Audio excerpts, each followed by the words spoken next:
저와 여러분은 다양한 관계 속에서 살아가는 것 같습니다.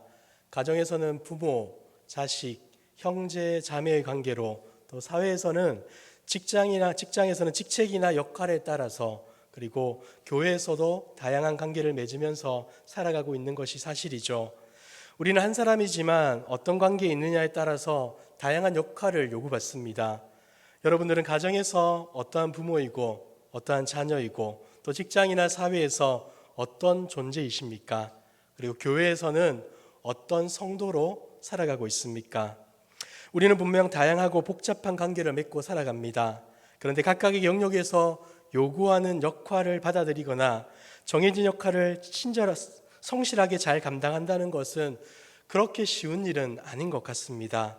그래서 어떤 사람들은 관계만큼 힘든 일도 없는 것 같습니다라고 푸념 섞인 얘기를 하기도 하죠.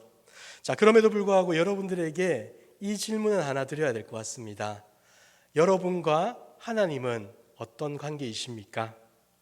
이 질문에 여러분들은 여러 가지 답변을 할 수 있을 겁니다. 하지만 그보다 하나님이 우리를 어떻게 부르고 계시는지, 또 하나님은 우리를 어떤 존재로 여겨주고 계시는지를 한번 살펴보는 게 더 중요할 듯합니다. 하나님은 자신의 사랑과 고귀한 성품을 우리에게 보여주기 위해서 다양한 관계를 들어서 우리에게 알려주십니다. 마치 어린아이의 수준에 맞추어서 친절하게 설명해 주는 선생님처럼 하나님께서는 우리에게 그렇게 설명해 주시는 것이죠. 몇 가지 한번 예를 들어보면 이렇습니다. 먼저 하나님은 우리를 백성이라고 합니다. 자기 백성이라고 부르시죠. 그분이 왕이시며 우리가 그의 백성이라고 알려주시는 것이죠. 그의 말씀을 따르며 그의 뜻에 순종하는 삶을 살아야 한다라는 것을 알려주기 위해 그렇게 말씀하십니다. 그리고 때로는 우리를 자녀라고 말씀하십니다. 하나님이 우리를 얼마나 사랑하시고 그 사랑으로 말미암아 우리에게 무엇을 하셨는지를 알려주기 위해 이러한 관계로 설명합니다. 그리고 복음서를 보시면 예수님이 우리를 친구라 부르기도 하고 자신을 선한 목자로 칭하면서 우리를 양으로 비유하기도 합니다. 그리고 신랑과 신부로 이렇게 비유하기도 하죠. 이것 외에도 더 많은 관계들이 성경을 통해 소개되고 있습니다. 성경에는 이처럼 많은 하나님과 우리 사이의 관계가 등장하지만 저 개인적으로 가장 좋아하고 가슴 따뜻한 표현은 하나님이 나의 아버지시고 내가 하나님의 자녀라는 그 표현이 참 좋은 것 같습니다. 조금 더 정확하게 말씀드리자면 절대 하나님의 아들이 될 수 없는 나를 그분의 아들 삼아주셨다는 것에 감사하기 때문에 제 마음이 좋고 또 가슴이 따뜻해지는 것 같습니다. 자, 여러분, 그렇다면 우리가 하나님의 자녀된 이유가 무엇이겠습니까? 어떻게 해서 여러분들은 하나님의 자녀가 되었습니까? 여러분이 가진 것이 많기 때문에, 여러분들의 위치가 높기 때문에, 여러분들이 다른 사람보다 성실하고 정직하고 더 괜찮은 모습이 많기 때문에 하나님이 여러분들을 택하신 것입니까? 아니면 이 모든 것이 하나님의 은혜이고 하나님의 사랑입니까? 바로 하나님의 은혜와 사랑이 우리가 하나님의 자녀된 근거입니다. 그 은혜로 말미암아 우리에게는 아무런 자격과 조건이 없음에도 불구하고 나의 아들이다, 나의 딸이다 라고 하나님은 우리를 자녀 삼아 주셨다는 것이죠. 뿐만 아니라 마태복음 6장을 보시면 예수님께서는 우리를 향하여서 이러한 선언을 해주십니다. 마태복음 6장 9절인데 우리 같이 한번 읽어볼까요? 시작. 그러므로 너희는 이렇게 기도하라. 하늘에 계신 우리 아버지여, 이름이 거룩히 여김을 받으시오며. 예수님은 제자들에게 기도를 가르쳐 주시며 하나님을 이렇게 부릅니다. 하늘에 계신 우리 아버지. 당시 이스라엘 백성들은 하나님을 아버지라 부를 수 없었다고 합니다. 부르지 않았다기보다는 부르지 못했다고 합니다. 왜냐하면 하나님의 이름이 너무나 거룩하고 위대하기 때문에 함부로 우리의 입술을 들어서 하나님을 아버지로 비유한다는 것은 가당치도 않다라고 생각했기 때문에 아버지로 부르지 않았던 것이죠. 그런데 지금 예수님은 어떻게 말합니까? 제자들과 함께 하시며 하나님을 아버지라 부릅니다. 그런데 그 아버지를 내 아버지, 나의 아버지라고 부르지 않고 우리 아버지라고 말씀합니다. 여러분, 이게 무슨 뜻이겠습니까? 죄인인 우리는 하나님을 아버지라 부를 수 없지만 하나님 안에, 예수님 안에서 이러한 것을 할 수 있게 되었다라는 것을 알려주고 있는 것이죠. 우리의 조건과 우리의 자격으로는, 우리의 모습으로는 하나님을 아버지라 부를 수 없지만 예수님을 통해서는 하나님을 아버지라 부를 수 있게 되었다라고 알려주는 것입니다. 바울 또한 이러한 사실을 너무나 잘 알고 있기 때문에 자신의 적었던 편지에서 이렇게 말합니다. 로마서 8장 15절입니다. 너희는 다시 무서워하는 종의 영을 받지 아니하고 양자의 영을 받았으므로 우리가 아빠 아버지라고 부르짖느니라. 성령 하나님이 우리 가운데 주장하여 주셔서 우리의 입술을 열어서 하나님을 향하여서 아빠 아버지라고 고백할 수 있도록 인도해 주셨다는 것이죠. 그런데 이것을 좀 더 구체적으로 설명한 본문이 있습니다. 갈라디아서 4장 4절에서 6절을 보시면 이렇게 말합니다. 조금 길지만 같이 한번 읽어볼까요? 시작.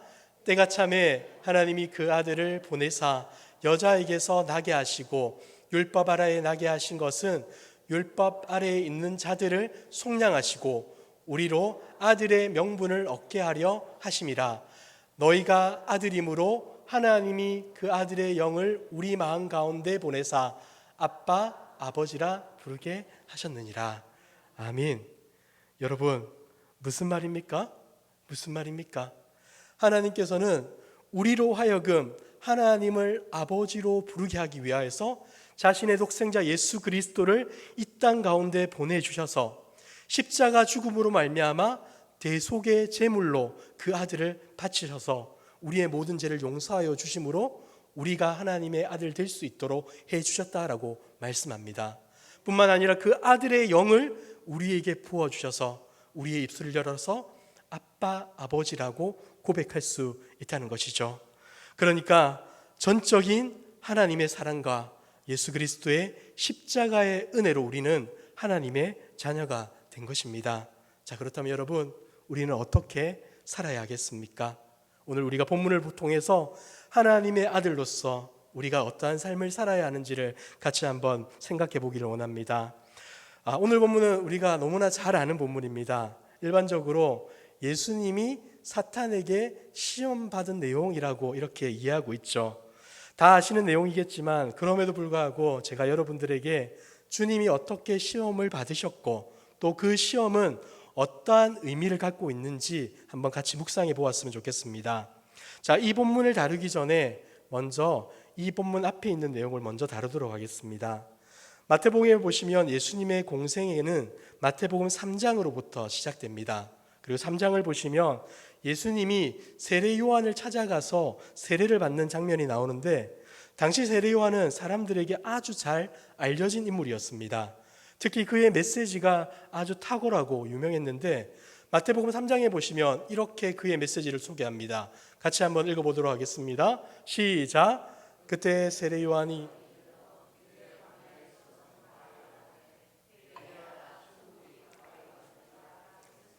아멘. 회개하라, 천국이 가까이 왔다라고 외쳤던 겁니다. 그의 이와 같은 메시지는 사람들에게 큰 반향을 일으켰습니다. 왜냐하면 그가 신분의 고하를 막론하고 어느 누구에게라도 동일한 말씀을 전했기 때문입니다. 누군가에게는 눈치를 보고 누군가에게는 혼내듯이 회개를 강요하는 것이 아니라 모든 사람에게 동일하게 여러분 회개하셔야 됩니다.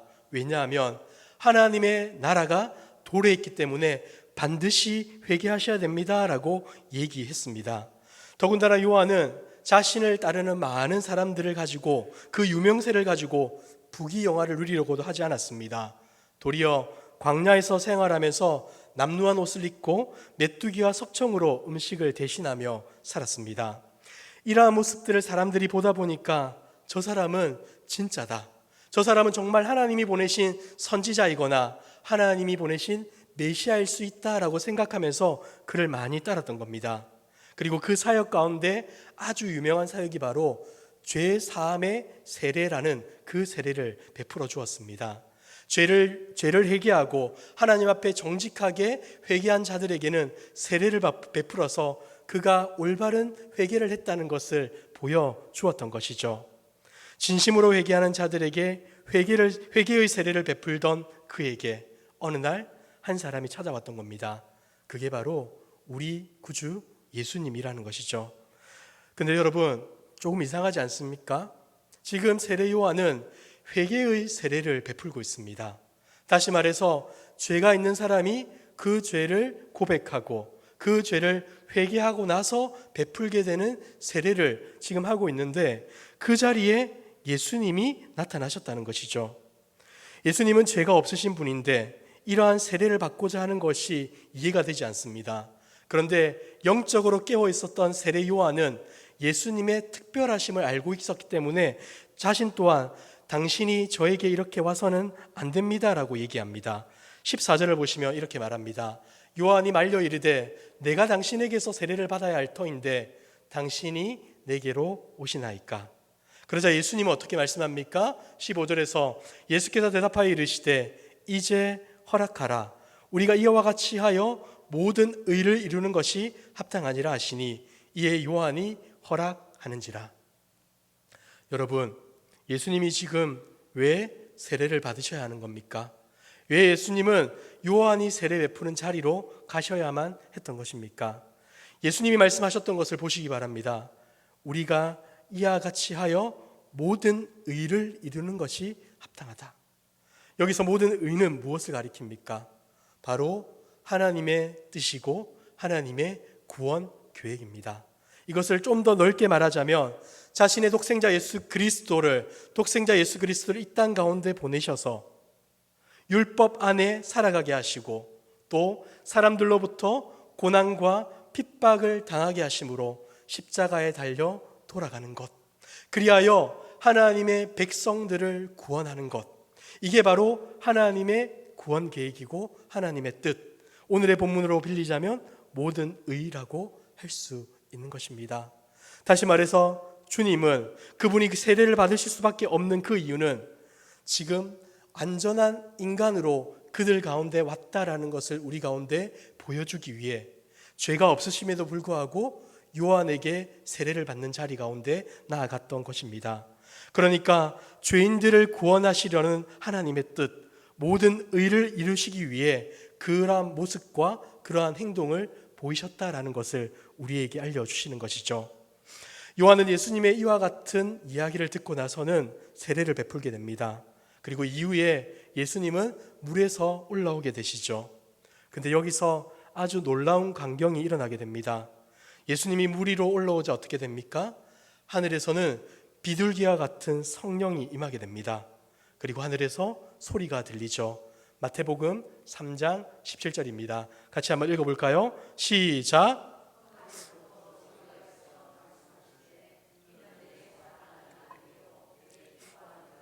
하시니라. 아멘.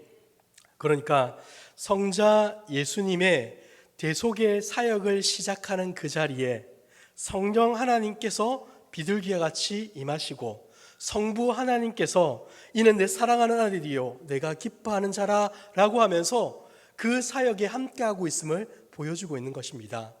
구원의 역사가, 구원의 그 계획이 예수 그리스도 한 분만으로 이루어지는 것이 아니라 성삼위 하나님이 함께 하시는 사역임을 이 장면을 통하여서 알 수 있는 것이죠. 너무나도 영광스럽고 놀라운 일이 벌어진 것입니다. 자, 이 일이 일어났다면, 이와 같이 아름답고 벅찬 일이 일어났다면 우리가 기대하는 일은 무엇이겠습니까? 우리 예수님께서 놀라운 권능을 행하시고 놀라운 메시지를 선포하시며 이로 인하여서 많은 사람들이 돌아오고 하나님께 경배와 찬양을 올려드리는 것 아니겠습니까? 그런데 이후의 광경을 보시면 조금 이상합니다. 성령에 이끌려 광야로 가시고 그곳에서 40일 동안 금식을 하셨다고 합니다. 이와 같이 영광스러운 모습으로 시작을 했다면 더 영광스러운 사역을 했으면 좋겠는데 우리 예수님께서는 다른 것이 아니라 광야로 들어가 조용히 금식 기도하며 하나님과 교제했다라고 알려주고 있는 것이죠. 여러분 혹시 금식을 해보신 적 있습니까? 해보셨습니까? 저는 금식을 했겠습니까? 안 했겠습니까? 네, 덩치로 봐서는 저 몸이 할 몸은 아닌데 라고 생각할 수도 있겠는데 저는 해본 적이 있습니다. 자, 그런데 여러분, 이 금식을 했냐 안 했느냐보다 중요한 것은 이 금식이 정말로 어떤 의미를 가져야 하느냐, 이게 중요하지 않겠습니까? 이사야 58장에 보시면 하나님이 기뻐하시는 금식에 대한 기록이 있습니다. 그 내용을 보시면 하나님이 기뻐하시는 금식은 단순히 음식을 절제하는 것, 음식을 끊는 것이 아니라 그 음식을 끊는 시간들을 통하여서 하나님이 우리에게 베풀어 주시는 이 음식물이 얼마나 귀하고 소중한가, 하나님이 우리에게 얼마나 좋은 것을 주셔서 내가 감사하며 살아야 하는가를 보여준다는 것입니다. 더 나아가 한 가지 더, 가난하고 굶주리고 있는 자들, 그들을 기억하며 우리가 이 굶주림을 통하여서 나만 배고프구나, 나만 힘들구나가 아니라 여전히 밖에서 힘들어하고 있는 자들을 도와주고 섬기고 사랑하는 그 역할을 해야 된다라는 것, 이것을 알려주기 위해 하나님은 우리에게 금식을 가르쳐 주신 것입니다. 다시 말해서 금식은 이와 같은 유익을 얻으면서 해야 한다는 것이죠. 마치 우리가 신앙생활 잘하는 것처럼, 경건생활 열심히 하는 것처럼 금식을 하는 것이 아니라 금식을 통하여서 하나님께 집중하고 하나님이 주신 은혜에 감사하고 더 나아가 아픔과 어려움 가운데 있는 자들을 긍휼히 여기는 그 자리 가운데 있는 것이 바로 금식의 올바른 태도라 할 수 있는 것입니다. 하지만 저는 예전에 그렇게 하지 못했습니다. 한참 전이었는데 제가 5일 동안 금식한 적이 있습니다. 언제 했겠습니까? 고난주간에 했습니다. 고난주간에 다들 이런저런 금식을 계획하길래 저도 빠지면 안 되겠다 싶어가지고 금식을 계획한 적이 있습니다. 그래서 다른 같이 하는 어떤 지체들과 함께 금식을 다짐하고 5일 동안 금식했는데 처음에는 너무나 감사했고 또 감격했습니다. 또 하나님께만 온전히 집중하는 시간을 보냈습니다. 근데 시간이 차츰차츰 지나자 제 마음 가운데는 하나님을 바라보는 마음과 생각이 아니라 저의 배고픔만이 이렇게 떠올랐습니다. 더 나아가 이 배고픔과 고통이 또 제 마음을 민감하게 만들어서 다른 사람에게 조금은 불편하게 대하는 행동들로 나타나기도 했습니다. 이것은 올바른 금식의 모습이 아니겠죠. 근데 여러분, 오늘의 본문에서 예수님은 며칠을 금식했다고 합니까? 40일 동안. 저는 5일만 금식해도 이렇게 죽는 소리를 하는데 예수님이 40일 동안 금식했다면 얼마나 힘들고 어려웠겠습니까? 얼마나 지치고 고달팠겠습니까? 그런데 이러한 예수님에게 누군가가 찾아와서 말을 겁니다. 3절 말씀을 같이 읽도록 하겠습니다. 시작. 시험하는 자가 예수께 나와서 이르되 내가 만일 하나님의 아들이여든 명하여 이 돌들로 떡덩이가 되게 하라. 아멘. 평범한 인간으로서 40일 동안 아무것도 먹지 않았다면 이루 말할 수 없는 고통과 배고픔이 밀려왔을 겁니다. 그런데 이러한 자리에 다른 누군가가 아니라 사탄이 다가가 예수님을 시험한 겁니다.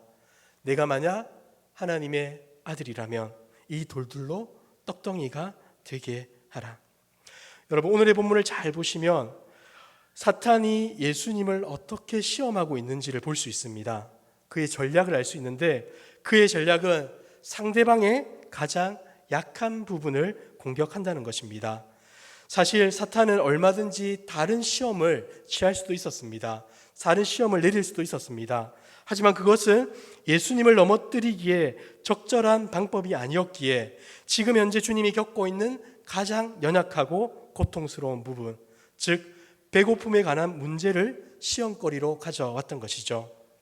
여러분, 사탄은 예수님이 참 사람으로 이 땅에 왔다는 것을 알고 있었습니다. 때문에 지금의 상황이 예수님에게 얼마나 힘들고 어려운 것인지도 알고 있었던 것이죠. 그리고 여러분, 이것이 사실이라면, 사탄이 이와 같은 방식으로 공격을 한다면 우리 또한 그렇게 공격하지 않겠습니까? 다르게 말하자면 우리의 약한 부분은 사탄의 좋은 먹잇거리가 될 수 있다는 말입니다.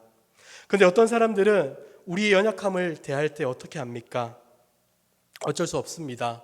제가 이 연약한 부분 노력해보고 애를 써봤지만 바뀌지 않습니다. 그러니 그냥 제발 놔두십시오. 이렇게 얘기합니다.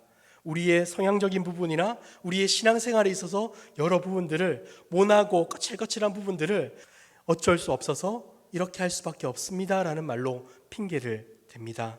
그런데 여러분, 우리의 연약함은 그대로 두어서 되는 부분이 아닌 겁니다. 먼저 우리는 약한 부분을 분명하게 인지하여야 되고 그 부분을 하나님께로 가져가야 합니다. 발견만 하고 숨겨놓아서 마치 나는 이런 사람이 아니야 라고 포장하는 것은 옳지 않습니다. 우리 안에 약한 부분이 있다면 그 약한 부분을 솔직하게 고백하고 더 나아가 하나님, 제가 이렇게 연약합니다 라고 고백해야 한다는 것입니다. 여러분, 우리 모두는 죄인이지 않습니까? 앞에 있는 목사가 좀 괜찮아 보여도 저 역시 죄인이고, 여기 앉아 계신 여러분들 다 천사와 같은 얼굴로 앉아 있지만 여러분들도 죄인입니다. 바울은 시편을 인용하여서 우리에게 이렇게 말합니다. 기록된 바 의인은 없나니 하나도 없다. 우리는 완전할 수 없는 존재이고 어찌 보면 연약함을 짊어지고 할 수밖에 없는 존재입니다. 이것은 여러분들에게 제가 여러분 죄를 지어도 됩니다 라는 이 정당성을 부여하기 위해 이렇게 말하는 게 아닙니다. 우리 모두가 쉽게 넘어질 수 있고 실수할 수 있는 연약한 존재라는 것. 그렇기 때문에 우리는 그 자리에 넘어져 있어야 할 존재가 아니라 연약함과 실수의 부분을 보았다면 그것을 가지고 하나님께 나아가야 하는 존재라는 것. 여러분, 어떻게 하고 있습니까? 여러분들의 연약함들, 여러분들의 실수들, 여러분들의 모난 부분들을 가지고 어떻게 하고 있습니까? 감추고 있습니까? 아닌 것처럼 포장하고 있습니까? 솔직하게 하나님께 그것을 가져가는 저와 여러분들이 되기를 소망합니다. 주님, 저는 이거밖에 되지 않습니다. 아무리 발버둥치고 노력해봤지만 제 힘으로 할 수 없습니다. 하나님, 저를 변화시켜 주시고 저를 바꿔 주십시오. 이렇게 기도하고 간구할 수 있는 저와 여러분들의 모습 되시길 주님의 이름으로 축복합니다. 자, 우리 두 번째로 시험의 방법 두 번째를 볼 때 이것입니다. 우리가 사탄의 시험에서 그들이 얻으려고 하는 결과를 아는 것은 아주 중요한데, 왜냐하면 그 결과에는 시험하는 목적과 의도가 표현되기 때문입니다. 우리가 지켜야 하는 부분도 여기서 발견할 수 있기 때문이죠. 이를 위해서 다시 한 번 더 우리가 앞에서 보았던 본문을 한번 보시기 바랍니다. 우리 3절 말씀 다시 한번 읽어볼까요? 시작. 시험하는 자가 예수께 나와서 이르되 내가 만일 하나님의 아들이여든 명하여 이 돌들로 떡덩이가 되게 하라. 아멘. 사탄이 지금 처음 공격하는 지점은 다른 게 아닙니다. 하나님의 아들이거든. 예수님을 가리켜 네가 만약 하나님의 아들이라면 이라고 공격합니다. 우리가 떡을 만드는 걸로 공격했다 생각하지만 그것은 두 번째고, 첫 번째는 하나님의 아들인 점을 가리키고 있습니다. 그런데 이 점을 잘 보십시오. 사탄은 예수님을 향해서 너 하나님의 아들 아니지? 하나님의 아들이라면 돌을 떡으로 만들어봐, 이렇게 말하지 않습니다. 너는 하나님의 아들일 수도 있고 하나님의 아들이 아닐 수도 있어. 그런데 그것을 결정짓는 것은 네가 이 돌로 떡을 만든다면 하나님의 아들이고, 그렇지 못한다면 하나님의 아들일 수가 없는 거야 라고 말하고 있는 겁니다. 이것을 지금의 논리로 표현하자면 이렇습니다. 제 아들 지호가 있습니다. 지호가 제가 지호에게 이렇게 말할 수 있겠죠. 지호야, 네가 만약 아빠의 아들이라면 남들보다 공부도 잘해야 되고 남들보다 더 착해야 돼.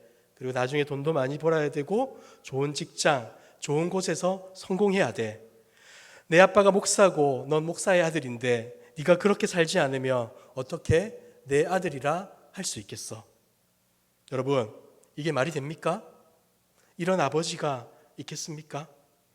간혹 있을 수는 있겠지만 일반적일 수는 없습니다. 보통의 아버지라면 이렇게 말하는 사람은 없습니다. 근데 사탄은 지금 이 말도 안 되는 논리로 예수님을 시험하고 있는 것입니다. 그런데 여러분, 우리는 이 말도 안 되는 논리에 앞서서 우리가 앞에서 보았던 마태복음 3장을 한번 떠올려 보시기 바랍니다. 예수님께서 세례를 받으시고 물 위로 올라오실 때 성령이 비둘기같이 내려왔고 또 하늘에서 음성이 들렸죠. 어떤 음성이었습니까? 이 음성입니다. 같이 한번 읽어봅시다. 시작. 하늘로부터 소리가 있어 말씀하시되 이는 내 사랑하는 아들이요 내 기뻐하는 자라. 아멘. 하나님께서 예수님을 아들이라 불러주셨습니다. 여러분, 그렇다면 뭐가 더 필요하겠습니까? 하나님께서 예수님을 아들이라 선언해 주셨습니다. 뭐가 더 추가되어야 되겠습니까? 하나님께서 저와 여러분을 내 아들이다, 내 딸이다 라고 선언해 주셨습니다. 뭐가 더 필요하겠습니까? 이것으로 충분한 것 아닙니까? 그런데 사탄은 계속해서 어떤 자격과 조건, 기능과 자질을 요구하면서 네가 만약 하나님의 자녀라면 이것 정도는 해야 하지 않겠어? 라고 시험합니다. 사랑하는 성도 여러분, 우리에게 사탄은 계속 이렇게 시험을 한다는 것이죠. 하나님의 자녀인 것을 의심하게 만듭니다. 네 모양이 그 꼴로 사는데, 다른 사람 보기에 창피하고 부끄러운 것 투성이인데 어떻게 하나님의 자녀라고 할 수 있어?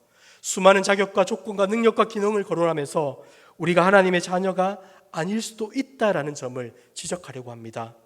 그런데 여러분, 하나님의 자녀라면 어려움이 없어야 합니까? 하나님의 자녀라면 세상 사람들보다 더 나은 삶을 살아야 합니까? 성경은 우리에게 그것을 말하지 않습니다. 성경의 많은 사람들은 예수님을 믿다가, 하나님을 믿다가 순교를 당하였고 여러 가지 고난과 핍박과 어려움을 당하였습니다. 자기가 가진 것을 빼앗기기도 했고 다른 사람으로부터 무시와 손가락질을 당하기도 했습니다. 하지만 하나님께서는 그들을 향하여서 믿음의 사람이라고 불러주셨습니다.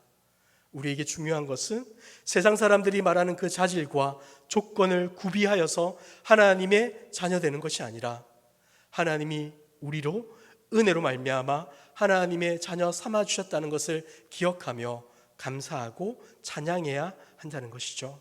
사랑하는 성도 여러분, 사탄의 유혹에 흔들리지 마십시오. 우리가 하나님의 아들이고 하나님의 자녀된 이유가 어디 있습니까? 하나님이 우리를 사랑하셔서 독생자 예수 그리스도를 이 땅에 보내주시고 은혜로 말미암아 구주로 믿게 하실 뿐만 아니라 성령 하나님의 놀라운 능력으로 말미암아 하나님을 아빠, 아버지로 부르게 된 것 아니겠습니까? 우리의 어떠함이 아니라 전적인 하나님의 은혜이고 전적인 하나님의 사랑인 것입니다. 하나님의 자녀된 것이 하나님의 은혜와 사랑임을 기억하며 그 놀라운 은혜와 사랑 앞에 감사와 찬양을 올려드릴 수 있는 저와 여러분들의 모습이 되시길 주님의 이름으로 축복합니다. 자, 두 번째는 사탄의 시험 두 번째 포인트는 떡으로만 살아라는 것입니다. 우리가 하나님의 자녀된 것을 무너뜨리려는 것과 함께 사탄이 추구하는 목적은 예수님의 답변에서 찾을 수 있습니다. 우리 4절을 같이 다시 한번 더 보시면 이렇습니다. 같이 한번 읽겠습니다. 시작.